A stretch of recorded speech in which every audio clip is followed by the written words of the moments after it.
So I am thrilled to be here with Sarah Saadian. She is with the National Council of Nonprofits, where she leads all of their policy work and their campaigns. And how many folks have been familiar with the work that they're doing? Just raise of hands. Yeah, so lots of folks in the room. I'm a fangirl, just to be clear. And part of the reason why is because I think few have advocated with more fearlessness and focus than you and your colleagues at the National Council of Nonprofits. So as a nonprofit, thank you, Sarah, for all of the work you have been doing over the past several months to make sure that our policymakers see the strength of the work that we do in communities across the country. I invited you here because we're getting ready to go up on the Hill, as you heard me say. And I want to make sure, that people feel ready for that. And you guys have done that work. And, I want to acknowledge the last year has been tough for a lot of nonprofits and social impact organizations, which is who we have in the room today. We've seen funding uncertainty, we've seen shifts in federal policies, and we've seen a public narrative that doesn't always recognize the value of the work that nonprofits and other social change organizations do. So from where you sit, what do you think this period has taught us about how organizations can stay strong and keep moving forward? Yeah, thank you so much for having me here. It's been such a delight learning more about the work that you're doing. I was talking at my table earlier this morning and hearing about how you have such a direct impact on people's lives, and I'm just so thankful to be with you today. When we look back at the last year, what we see is unprecedented threats to the nonprofit sector, and as you mentioned, enormous financial risks to nonprofits, but also political risks. And any of the things that you mentioned earlier on its own would be considered unprecedented, but we're seeing nonprofits really being attacked at lots of different angles. And so it's a very trying time. But out of that, what we have found is that it has forced us to find new ways of doing our work and new partnerships that we need to create if we're going to not only get past this moment, but to your point earlier, to build a future that is worthy of the people that we're serving. And we did that in January of last year. We realized the threat that was coming in with the administration. We listened very clearly to what they said they wanted to do and prepared for that.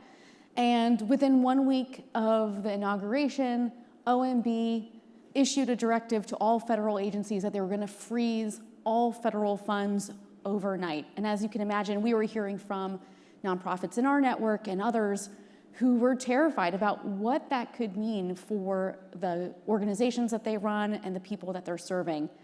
And we really had to shift gears. Within 24 hours, we filed litigation to sue the administration to prevent them from freezing federal funds. That's something we had never done before in the history of our organization. We never would have even thought that we could be part of litigation, but we recognized we had to use a new tool to meet the moment and to meet the threats that we were seeing. And that's led us to new partnerships. We're working now in ways we hadn't before with civil society organizations, with democracy organizations, because we see how clearly our role as nonprofits are in protecting democracy and what we have here.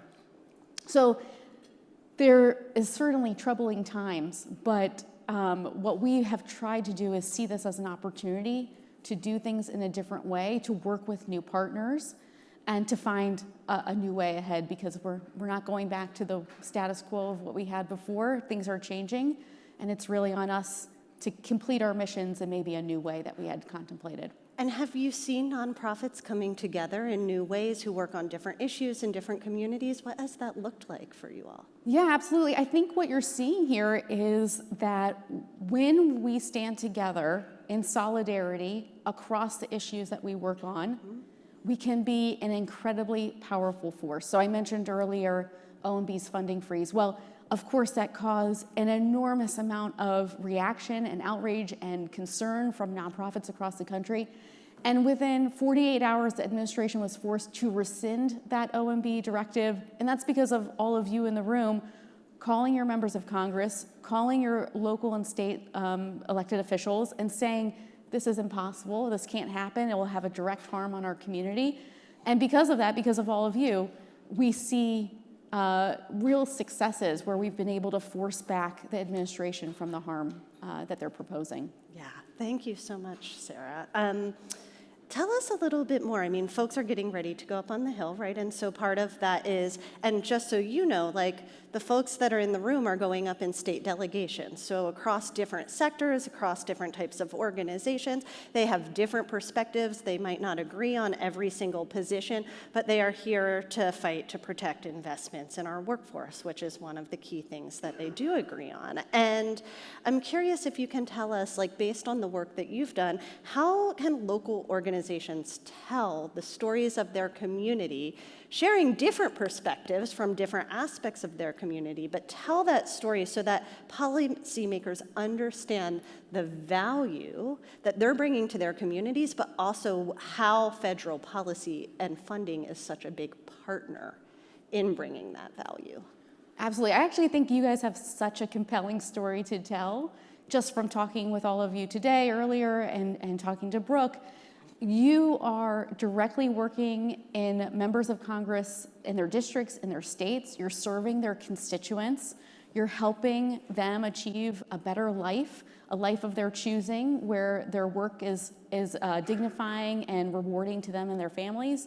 You have the story to tell. And I think members of Congress are going to be really interested in knowing about how you're serving their constituents. Something we kind of lose sight of here is that all members of Congress have to go back to their districts and get reelected. That's something that they all have as one of their top priorities when they're in Congress. And you are directly serving the people who vote for them, right? So they have a stake in how successful you are in making sure that their constituents are being served. So I think there's a compelling story to tell.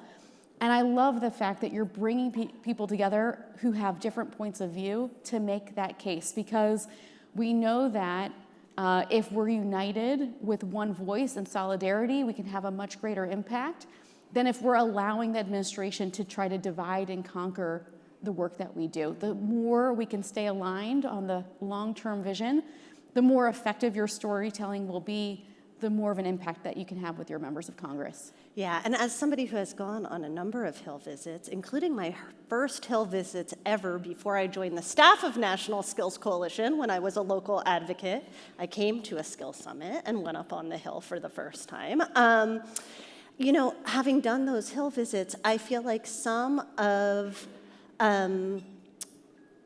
the tension that you may feel when you're a professional advocate falls away when members and staff are hearing from their constituents, from people in their communities. And so that's what I meant when I say your voices are so important. You are the ones who can show the impact of decisions on your communities, because it becomes about communities and people, not just a national organization that is taking a particular policy position, right? Absolutely. We see this in our work all the time, right? I can go to the Hill and I can have a conversation, and that's great, but it's nowhere near as impactful as constituents from their district, from their state, telling their story about real people. And collectively, when all of you do that, it means that when Brooke walks into a room, they listen too, right? Because she is speaking on behalf of you and sharing your stories with them as well. I'll also say I know that it's really hard to walk into a room, maybe with a member of Congress who you don't think would support the work you do. But those are the meetings you have to relish in a little. You have to take on that risk because there's so much payoff there. I've seen with my own eyes that you can move somebody from maybe being an opponent to being neutral, someone who's neutral to being a supporter, someone who's a supporter to being a vocal champion. And one of the best ways to do that is by showing them firsthand the incredible work that you're doing and the impact that you're having in communities. So I loved Brooke's charge of, yes, you're going to the Hill tomorrow, but think of this as a long-term engagement over the rest of the year. Invite your members of Congress to come see your work firsthand in your communities. I promise you they'll be impacted by what they see, and hopefully we can change some hearts and minds on the Hill to support your work even more. That's right. I appreciate that. And you made such a great point, right? Like, we need to be talking to everyone on the Hill, the people who represent your communities. And by the way, the idea of investing in our workforce and valuing our workers and local businesses as drivers of our economy and as the people who are going to solve those long-standing, challenges that I mentioned earlier, that is not a partisan issue. That is an issue that matters for our entire country. And so I think there's a real opportunity for members on both sides of the aisle to hear that message from you all. Okay, Sarah, so I want to ask one more question because I think we've started to get into this a little bit. But, we had this summit last year, shortly after the executive order that froze funding that you mentioned came out. We had it at a time where, diversity, equity, and inclusion initiatives were under attack through executive orders. And so one of the things that we have heard from some of our network partners is, I might be feeling hesitant to go up to the Hill right now. My program is doing really good work. It's really important work, but it feels like I'm not sure if I want to have a spotlight on it, right? Things seem really tense in an environment where, we think people should agree on a set of basic investments. So what advice would you give for folks who might be feeling a little hesitant to go up to the Hill, worried to draw attention to their programs, or just trying to navigate a divided climate? What advice would you give to folks that you haven't already? And why does their voice matter? We touched on this a little bit, but... I first want to remark that it is completely understandable why there would be an enormous amount of fear right now. So what you're feeling is valid. There are many other organizations that are feeling the same fear. And that's where working together with other partners can come in, right? That's where standing together in one voice makes a big difference, because if your organization is focused on advancing racial equity or is serving a certain population that's under attack from this administration, that's where having more voices in the room backing you up can be really powerful, not just for you, but for the message that you're sending to members of Congress. And I will also say it's important for us to take a step back to look at the strategy here. The administration is very clearly going after certain organizations based on their missions. And they're targeting organizations that serve immigrants, that serve the LGBTQ population, that are advancing racial equity, that are working on environmental issues, and they're doing that with purpose. Their reason for that is because they know that not all of the American public is supportive of that. So they're going after the organizations that they think that they can knock off the first. But everyone should know that they're not going to stop with those organizations. They are setting a path where they can undermine and eliminate the incredible voice of the civil sector, starting with those organizations. But if you think your organization is safe, I want you to know that silence is not going to protect you. It is incredibly important that we're recognizing the moment we're in and we're standing together with our colleagues to push back, and that we're not complying in advance of shrinking back away from the important missions that we have. We have to stand firm in that because every time that we put up those roadblocks, it makes it harder for them to undermine that incredible work. Thank you. Thank you.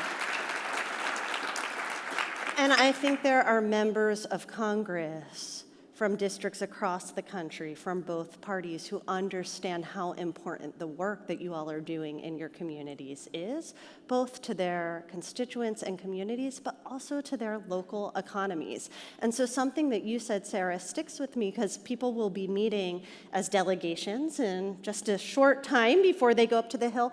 Think about what your key messages are, and I know our wonderful government affairs team has prepped everybody on that in advance, but also think about who your messengers are. I am so glad to have such a diversity of organizations here, including members of the business community, including members of the public and private workforce system, and including nonprofits who have a variety of missions, but believe in investing in people and believe that we need to protect the investment investments that keep our workforce strong. And so to Sarah's point, who can deliver that message, and how can you deliver that message together to show that what we are asking for is in the best interest of lots of different partners across the table in communities. And again, it's a community issue, it is a people issue, it is an economic issue. What we are asking for is not a partisan issue. So with that, I want to thank you, Sarah, for all of the work that you all have done and for getting us started in this conversation. Let's thank Sarah for joining us. Thank you. Thank you for having me. It's been so great.